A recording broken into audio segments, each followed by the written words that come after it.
what if the reality you're experiencing right now, everything from your health to your finances to your relationships, isn't fixed?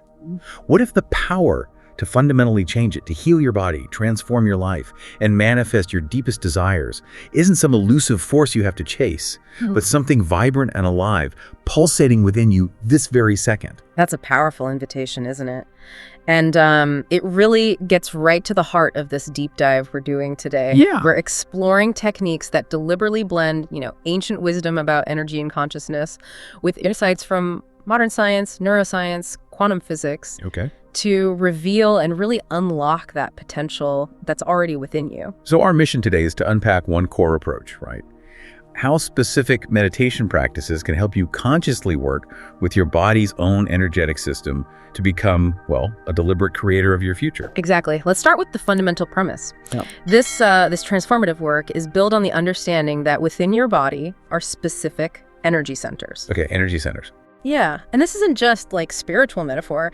These are seen as crucial interfaces, points where your non-physical consciousness actively interacts with your physical matter.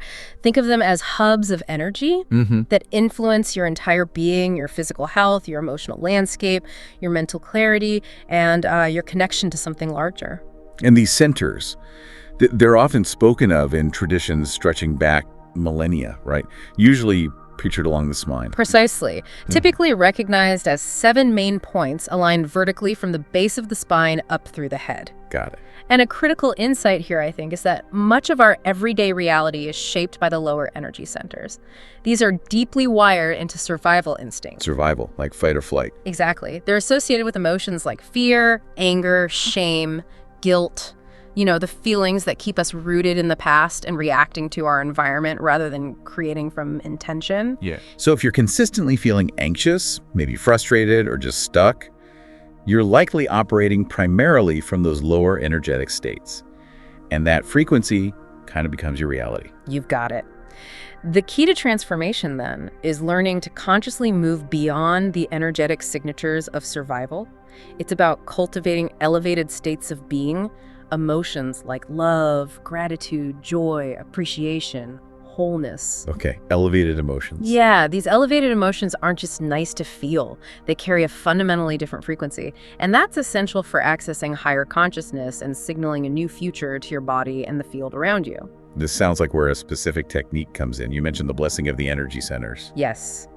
That's a central practice. It's a structured meditative technique designed to intentionally bring awareness, energy, and new information to each of these centers. And it's not something you just jump into at the deep end. Right. What's compelling is that it's not typically presented as something you master overnight.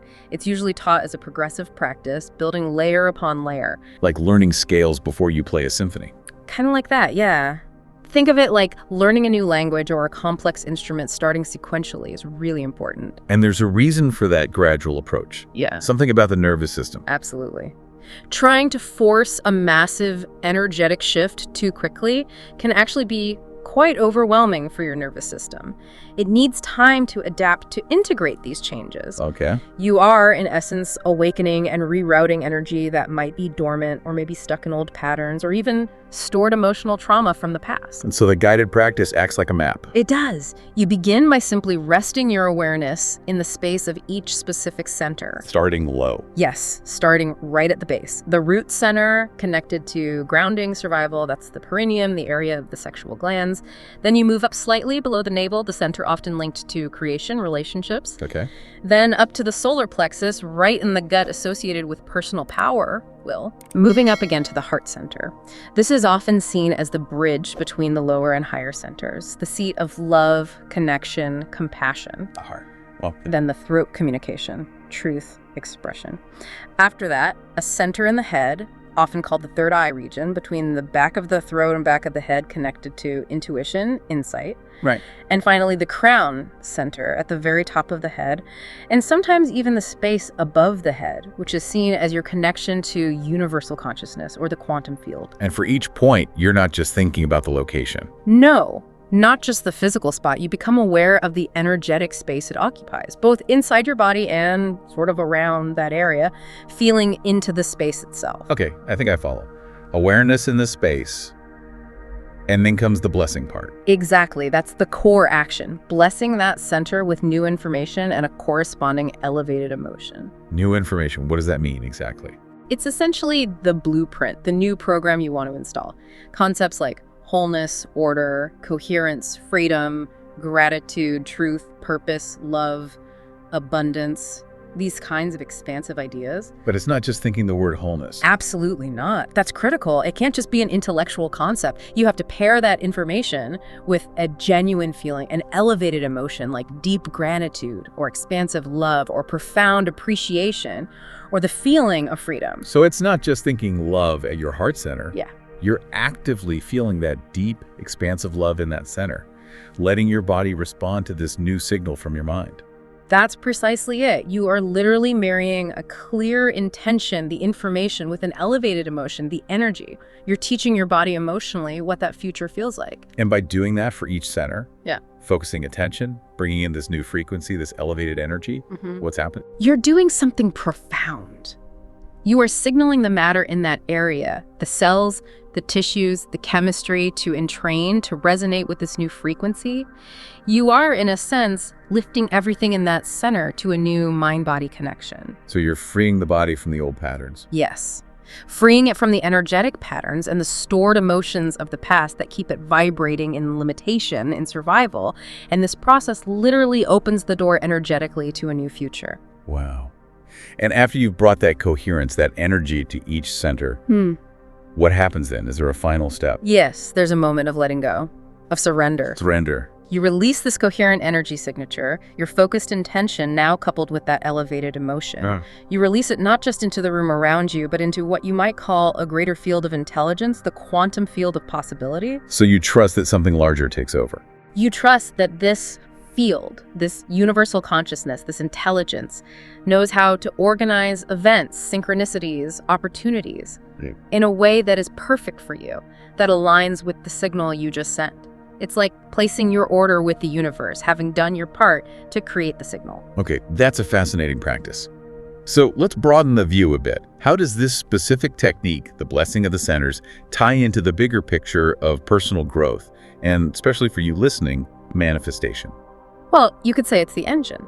By consciously working with these centers, tuning them, you become a much more coherent broadcaster of energy and information into that field of potential we just talked about. You're sending a clearer signal. A much clearer, stronger signal. And this practice is significantly amplified when you deliberately integrate other tools. First and foremost, clear intention. Knowing exactly what you want to create. Defining your future reality with as much precision as possible. That sharpens the focus, right? Absolutely. Without a clear intention, you're just broadcasting fuzzy static into the field. It's hard for anything specific to coalesce. And hand in hand with intention, you often hear about visualization. Yes, visualization is crucial, creating vivid, sensory-rich mental images of your desired outcome. It isn't just, creative daydreaming. It's a powerful way to concentrate your attention. Right. It helps bypass the analytical mind, which is often full of doubt, and access the subconscious. And it primes your brain and body to recognize and act on opportunities that align with that vision when they appear. It's almost like rehearsing your future in your mind. That's a great way to put it. You're mentally and emotionally rehearsing the future you want to experience. And affirmations fit in here too, like repeating positive statements. They do.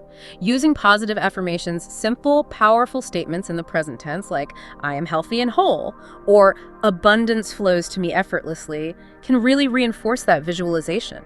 They help dismantle those old limiting beliefs that might be etched into your subconscious mind. So you're consciously reprogramming.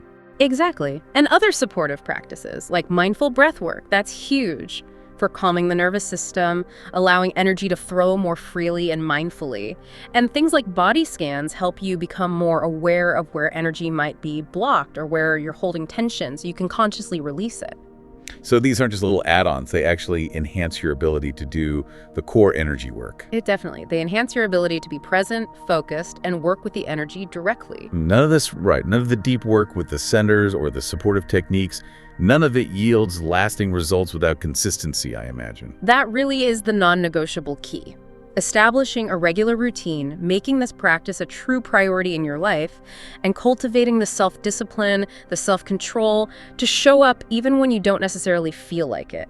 That's where the real transformation happens. It takes repetition. It takes consistent repetition to literally rewire your brain, that's neuroplasticity, and recondition your body emotionally.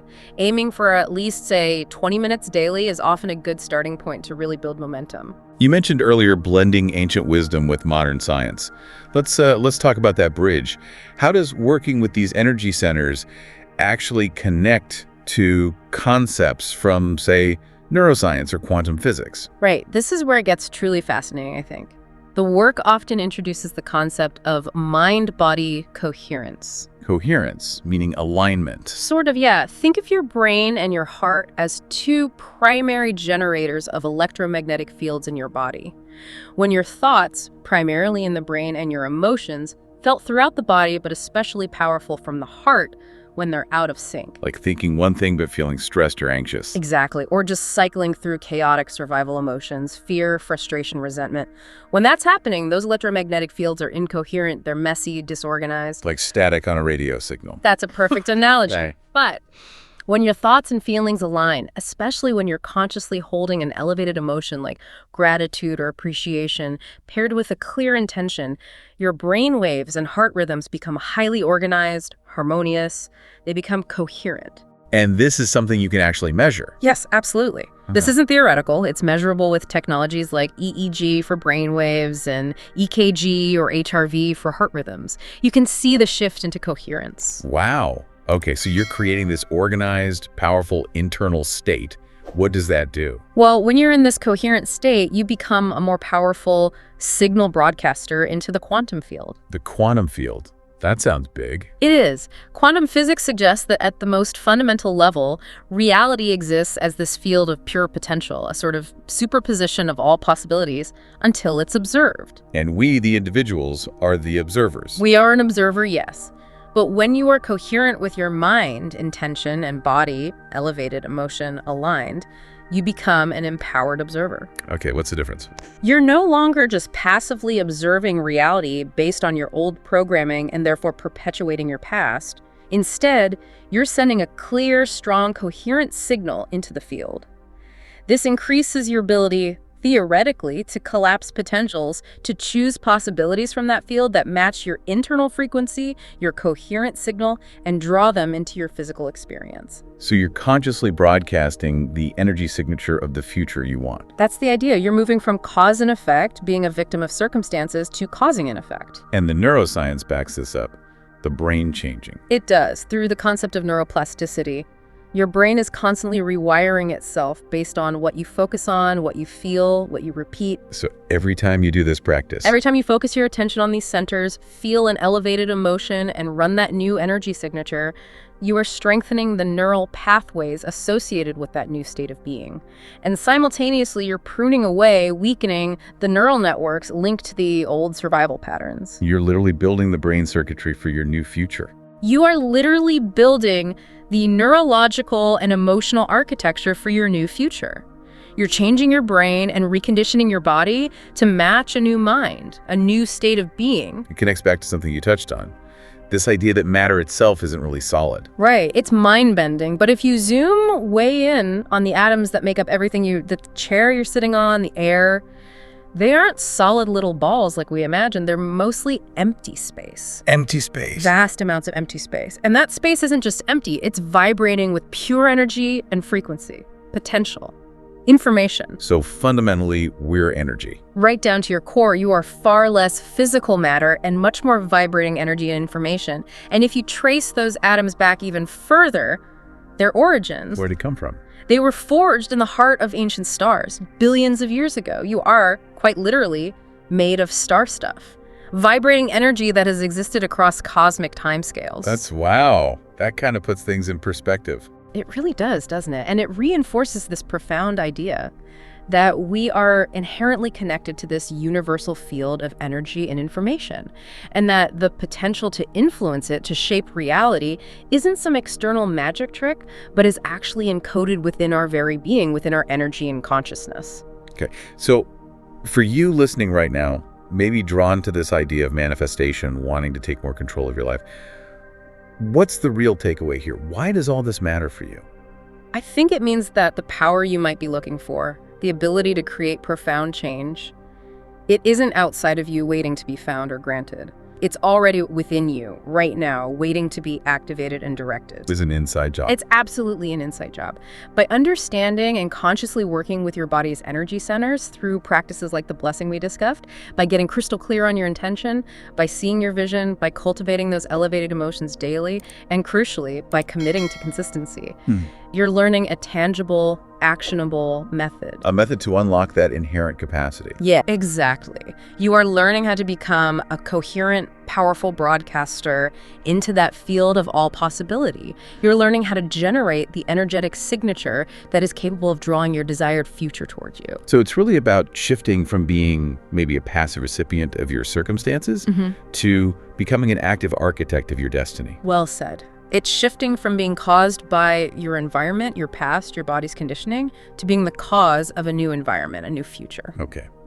So, to leave you with a final thought to chew on from this deep dive, consider this: if you are, at your very core, vibrating energy forged from ancient stardust, and if the reality all around you exists fundamentally as a field of infinite potential, just waiting for an empowered observer, what does that really suggest about the limits you currently perceive in your life? What untapped power is waiting right there within you to be consciously focused and directed towards the future you truly desire?